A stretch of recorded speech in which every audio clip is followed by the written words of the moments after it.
അങ്ങനെ നമ്മുടെ അനി പറയേണ്ടത് എനിക്ക് വേറെ ഒരു ആഗ്രഹമില്ല, നിൻ്റെ പേരിൻ്റെ മുന്നിൽ നന്ദു അനിന്ന് മാത്രം വരണമെന്നേ ഉള്ളൂ, എനിക്ക് വേറെ ഒരു ആഗ്രഹവും ഇല്ല എന്ന് പറയുന്നുണ്ട്. ആ സമയത്ത് നന്ദു പറയും ഒക്കെ നടക്കൂടാന്ന് പറയുന്നുണ്ട്.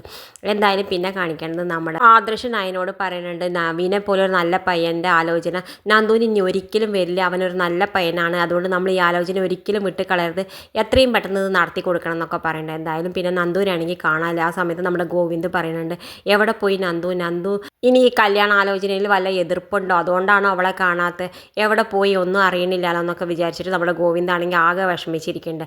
എന്തായാലും നമ്മുടെ ആദർശാണെങ്കിൽ പോലീസ് സ്റ്റേഷനിൽ പോയിട്ട് ചോദിക്കുന്നുണ്ട് എവിടെ നന്ദു എന്ന് ചോദിക്കുന്നുണ്ട്. ആ സമയത്ത് നമ്മുടെ പോലീസുകാരൻ പറയുന്നുണ്ട് നിങ്ങളുടെ അനിയൻ നിങ്ങളുടെ വീട്ടിലുണ്ടോ ചോദിക്കുന്നുണ്ട്. ഇല്ല പറയുന്നുണ്ട് നമ്മുടെ ആദർശ്. ആ സമയത്ത് നമ്മുടെ പോലീസുകാരൻ പറയുന്നുണ്ട് എന്തായാലും നിങ്ങളുടെ അനിയനെ വിളിച്ച് ചോദിക്കായിരിക്കും നല്ലത്, അപ്പോൾ എവിടെ നന്ദു മാഡം എന്ന് നിങ്ങളുടെ അനിയൻ പറഞ്ഞു തരും എന്ന് പറയുന്നുണ്ട്. എന്തായാലും നമ്മുടെ ആദർശനാണെങ്കിൽ ഇതിൽ എന്തൊക്കെയോ ഒരു പന്തികേട് മനസ്സിലാക്കുന്നുണ്ട്.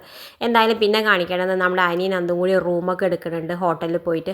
ആ സമയത്ത് നമ്മുടെ നന്ദു പറയുന്നുണ്ട് എടാ നമ്മൾ ഈ കാണിക്കേണ്ടത് വലിയ സാഹസമാണ് കേട്ടോ, നമ്മൾ എന്തൊക്കെ ചെയ്യുക ആൾക്കാർ അറിയില്ല എന്നൊക്കെ പറയുന്നത്. എന്തായാലും അനി പറയുന്നത് ഞാൻ ഇല്ലേ നിൻ്റെ കൂടെ, നീ ഒന്നിനും വിഷമിക്കാതിരിക്കുന്നു പറയുന്നത്. ഇത് കാണിച്ചുകൊണ്ടാണ് പ്രമോ അവസാനിക്കേണ്ടത്. ഇതുപോലുള്ള പ്രമോ വിശേഷങ്ങൾ നിങ്ങളുടെ മുന്നിൽ എളുപ്പത്തിലെത്താൻ ഈ ചാനൽ സബ്സ്ക്രൈബ് ചെയ്യാൻ മറക്കരുത്.